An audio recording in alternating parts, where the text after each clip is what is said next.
Now, you may be wondering as well, what about the objections? What about the objections to the script? Because not everybody actually says, you can definitely come over to my home and try to sell me something, Mr. Salesman. I mean, come on, let's be real.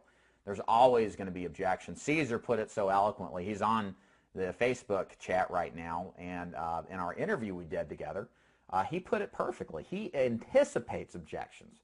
He doesn't hope there's no objections. He knows there's going to be objections, and he hopes to have them, and he knows exactly what to say to turn them around on the spot. And I'm going to give you probably the most, I'm going to give you the structure to addressing the objection and how to turn it around to close for the appointment. So this, again, just like in our structure for the actual appointment setting, there's a structure to the objection rebuttaling. The first is to address the objection very briefly. You don't want to give it too much strength and power. You just want to simply acknowledge it. And it's usually just a couple of words, so it's not very difficult to say. The next thing you want to do is sell the appointment. The key, and I'll reference Caesar again because he does it so well. By the way, Caesar did $11,000 in business this week alone off of avatar leads. And a lot of this has to do with what I'm about to say, is when he gets on the calls and he gets objected, I promise you he gets objected. Okay, he's not just, they're not all laydowns. When he gets objected, he sells that appointment. He sells how easy it is, how it's not a big deal, that he just needs a few minutes to go over this. And then lastly, he always closes for the appointment. And when you're setting appointments, you always assume, that they're going to choose one, or I should say you're doing an assumptive close, and I'll get into that with the script. So the most common rebuttal you're probably going to hear is, can you mail me the information? Okay? And so here's what you say to that. And again, you got to anticipate this is coming and then bam it off right away. So what you say is, Mrs. Jones, I'd love to do that, but my company's rules are that I need to deliver the information. Look, all I need is 10 minutes, and whatever you do with the information is totally up to you.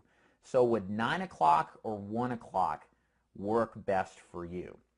And that is an example of how the appointment is rebutted to that most common rebuttal. I'm not going to go through all the rebuttals, but the structure right up here stays exactly the same. There's nothing inherently different. It doesn't really matter what the objection is.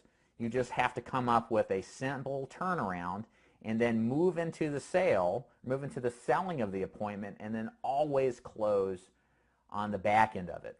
Okay, does that make sense, guys? This is powerful stuff here. Again, notice I didn't talk anything about any particular kind of product knowledge. You know, we are talking shop. We're not talking shop here, guys.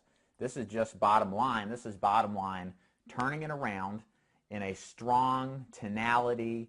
You sound energetic. You sound like you're full of energy, and you sound like you're on the bottom line as you're getting right to it. And this method works awesome.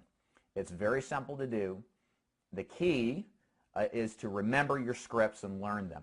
And you've got to get good at it, okay? Because the appointment setting process is it's a very scripted process. It's something that, how do you say, you don't need to be random about it. You don't need to be, well, you know, I don't know what to say. You need to have every single rebuttal memorized. You need to have the script memorized. You need to listen to your tonality inflection, and you need to be, bam, right on the spot when somebody gives you some kind of objection, and know right exactly what to say. And the truth is, part of this is just doing it. You're going to screw up when you set appointments. You're going to burn leads. That's okay. But that's the process in learning this particular appointment setting process, but then getting better at it and improving the process to get to the point of being superior, get to the point of being good on the phone and turning people around that you normally wouldn't have, okay? Because a lot of the times, again, I keep referencing Caesar. I see Dave. Hey, Dave, how you doing, man? Dave's in the same boat. He actually lives in Chattanooga with me, and he sets his own appointments. I think he still does to some extent, but he does the same thing. They can both tell you that the first objection many times is just a knee-jerk reaction. You know, you're catching people off guard. They're watching Jerry Springer. You know, they're cooking something, or God forbid they're on the toilet or something crazy. They're not thinking about dying and buying burial insurance, and so they react, they do a knee-jerk reaction. And so you got to be able to rebuttal that many times to set appointments with these people. Okay, so it's very important to learn this. Hopefully I've made the point in demonstrating this.